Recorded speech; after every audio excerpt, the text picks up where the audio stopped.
This is the real life yandere girl, the strange case of Yuka Takauka. A soft-spoken young woman. Nobody would have expected her to do what she did.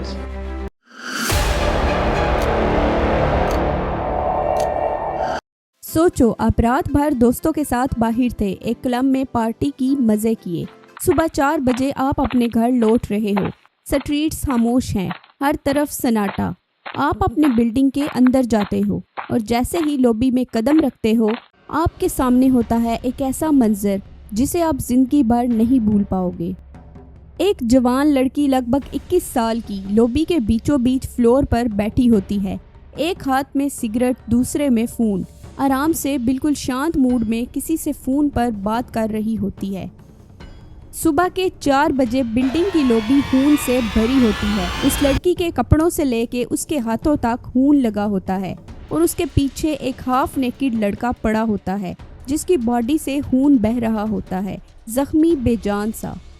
लड़की उसके पास बैठी होती है जैसे कुछ हुआ ही नहीं। फ़ोन पे बातें, सिगरेट का धुआं, जैसे ये कोई नॉर्मल सुबह हो। उसने बस इतना कहा, वो मेरा बॉयफ्रेंड है, मैं बस उसके मरने का वेट कर रही हूँ। इसी सीन का एक तस्वीर वायरल हो गया और इंटरनेट पर तूफान मच गया। लोग पागल हो गए उस लड़की के लिए। कोई उसकी फैन आर्ट बनाने लगा, कोई कॉमिक्स। कमेंट्स आए, wow she is so beautiful, is she single, I wish she could be my girlfriend and I let her stab me happily. Yuka Takaoka 28 जनवरी 1998 को पैदा हुई। वो अपने पेरेंट्स की इकलौती चाइल्ड थी, हाफ चाइनीज़ हाफ जापानीज़। उसने स्कूल पूरा किया लेकिन कॉलेज छोड़ दिया। फिर टोक्यो के एक होस्टेस क्लब में मैनेजर बन गई। अब ये समझना ज़रूरी है कि होस्टेस क्लब्स क्या होते हैं। इंडिया में क्लब का मतलब डांस, ड्रिंक्स, म्यूज़िक, लेकिन जापान में होस्टेस क्लब्स मर्दों के लिए होते हैं। ऐसे आदमी जो ऑफिस के स्ट्रेस से थक चुके होते हैं, वो इन क्लब्स में आते हैं जिसके अंदर होती हैं खूबसूरत लड़कियाँ जो इन आदमियों के साथ बैठती हैं, उनका स्ट्रेस कम करती हैं, उनसे बातें करती हैं। तुम कुछ भी बोलोगे वो सुनेंगी, मुस्कुराएंगी, फ्लर्ट भी करेंगी जैसे तुम दुनिया के सबसे चार्मिंग इंसान हो। इनका काम होता है क्लाइंट को क्लब में ज़्यादा देर तक रोकना। हर घंटा हर ड्रिंक, सबका पैसा लगता है। होस्टेस गर्ल्स के ड्रिंक्स भी चार्ज होते हैं लेकिन वो मोस्टली क्लाइंट्स ही पे करते हैं और हर कुछ मिनट्स बाद लड़कियां रोटेट होती हैं। ये प्रोसेस इतना स्मूथली होता है क्लाइंट्स को पता भी नहीं चलता कि वो कब चेंज हो गई। मैनेजर हर वक्त देखता है कि कौन सा क्लाइंट बोर हो रहा है और तुरंत सबसे चार्मिंग लड़की उसके पास भेज दी जाती है जो उससे कहती है, हे तुम कहाँ चले गए थे, मैं तुम्हें ढूंढ रही थी। एक स्माइल के साथ क्लाइंट वापस फंसा लिया जाता है।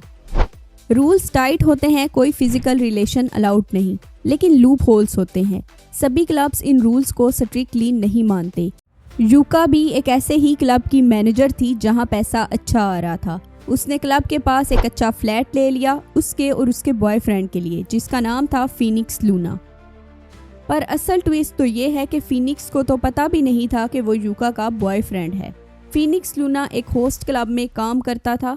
जहां होस्टेस क्लब्स मर्दों के लिए हैं, वैसे ही होस्ट क्लब्स भी हैं लड़कियों के लिए। स्टाइलिश चार्मिंग लड़के लड़कियों को एंटरटेन करते हैं। ऑफिस से थकी हुई लड़कियां स्ट्रेस निकालने आती हैं। फीनिक्स का बचपन ट्रॉमेटिक था। पिता छोड़ गए, माँ के पास 6 बच्चों का बोझ, सबको ऑर्फनेज भेज दिया। वहाँ की लाइफ टफ थी। 13 साल की उम्र में फीनिक्स ने कंस्ट्रक्शन साइट पे काम शुरू किया। उसके साथ कई बार स्कैम हुआ, मींस कम पैसे पर उसे ज़्यादा काम लिया जाता था और जल्द ही उसे जॉब से एक्सप्लॉइट कर दिया गया। 20 साल की एज में वो बिना घर और बिना जॉब के सड़क पर आ गया, लेकिन वो अच्छा दिखता था, इसलिए एक दिन उसने होस्ट क्लब ज्वाइन किया। नाम था क्लब फ्यूजन। वो नेचुरली चार्मिंग था, जल्दी ही क्लब का 4th बेस्ट होस्ट बन गया और सबसे बड़ी बात, क्लब ने उसके रहने का भी इंतज़ाम कर दिया। यूका और फीनिक्स की मुलाकात भी इसी तरह हुई। यूका एक रात क्लब गई और फीनिक्स को देखा, पहली नज़र में ही फिदा हो गई।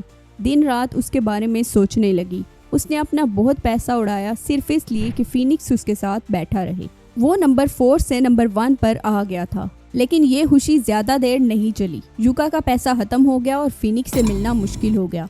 पर ऑब्सेशन कहाँ रुकता है। उसने पैसा कमाने के लिए शुरू किया, सिर्फ इसलिए ताकि फीनिक्स से मिल सके। होस्टेस क्लब का स्ट्रेस और अब ये नया काम। यूका की मेंटल हेल्थ गिरती गई, पर यूका समझती थी ये सब एक इन्वेस्टमेंट है। कल को फिनिक्स सिर्फ उसका होगा, शादी करेगा।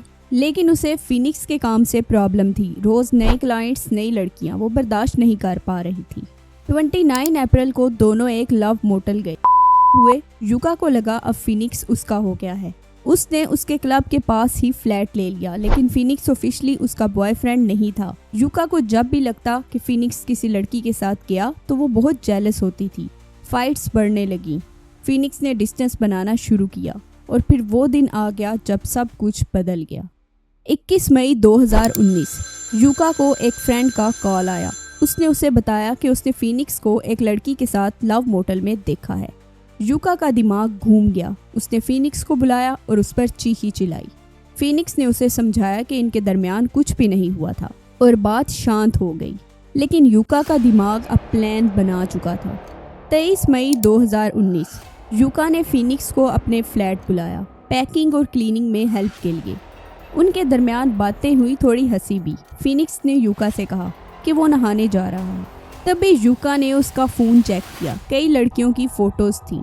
वो सिर्फ सिंपल सेल्फीज थी, पर यूका के लिए वो बिट्रायल था। उसने सोचा अगर फिनिक्स उसका नहीं हो सकता तो वो किसी का भी नहीं होगा, और बस उसने फैसला कर लिया। फिनिक्स नहा कर आया। उसने देखा कि यूका सो रही है। वो भी उसके पास सो गया। सुबह 4 बजे एक तेज़ दर्द से उसकी आंख खुली। उसने देखा कि यूका उसके पेट पर बैठी थी। एक चाकू उसके पेट में था, हैंडल तक अंदर। यूका ने प्यार से उसका चेहरा देखा, फिर चाकू घुसा दिया। फिनिक्स ने धक्का दिया। वो चाकू निकालती और फिर से अटैक करती है।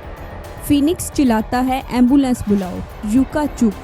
फिनिक्स हिम्मत करके गेट तक भागता है। लिफ्ट में गिर जाता है। यूका जाती है, पहले फ़ोन उठाती है, सिगरेट लेती है, फिर उसके पास बैठ जाती है। लॉबी खून से भरी होती है। यूका सिगरेट पी रही होती है, किसी से कैजुअल कॉल कर रही होती है, जैसे कुछ हुआ ही नहीं। वहाँ पर मौजूद गार्ड ये सब कुछ देख रहा था। उसने पुलिस बुलाई, तस्वीर ली गई और उस तस्वीर ने इंटरनेट हिला दिया। एक cold blooded pretty face. Yucca viral हो गई। लोगों ने कहा ये तो जेल जाने लायक नहीं। फैन आर्ट, मीम्स, सब कुछ बना। कोई बोला शादी करो मुझसे, कोई बोला मैं भी खुशी से चिकवा लूँगा। यूका चुप थी। पुलिस कार में मुस्कुराते हुए चली गई। उसका प्लान था फिनिक्स को मारने के बाद खुद को भी मारना, लेकिन उसने खुद को कुछ नहीं किया, सिर्फ उसके मरने का इंतज़ार किया। तो क्या सच में वो मरना चाहती थी या सिर्फ उसे मारना? फिनिक्स बच गया। खून काफ़ी बह गया था, लेकिन किसी तरह जिंदा रहा। 5 दिन कोमा में, फिर धीरे धीरे ठीक हुआ। लीवर डैमेज हो गया। अब वो अल्कोहल नहीं पी सकता। नाइटमेयर्स आते थे, यूका उसे मार रही है। लेकिन फिनिक्स ने कोर्ट में कहा उसे यूका से कोई शिकायत नहीं। जज से रिक्वेस्ट की उसे बड़ी सज़ा ना मिले। दिसंबर 2019 यूका को 3.5 साल की सज़ा हुई। फिनिक्स को $40,000 दिए गए। आज यूका जेल से बाहर है, कॉस्प्ले करती है, गेम स्ट्रीम करती है और इंटरनेट अब भी उसका दीवाना है। मैं हूँ ऐश। अगर आपको ये कहानी इंटरेस्टिंग लगी, लाइक करो, शेयर करो और सब्सक्राइब करना ना भूलो। मिलते हैं अगले ट्रू क्राइम केस के साथ।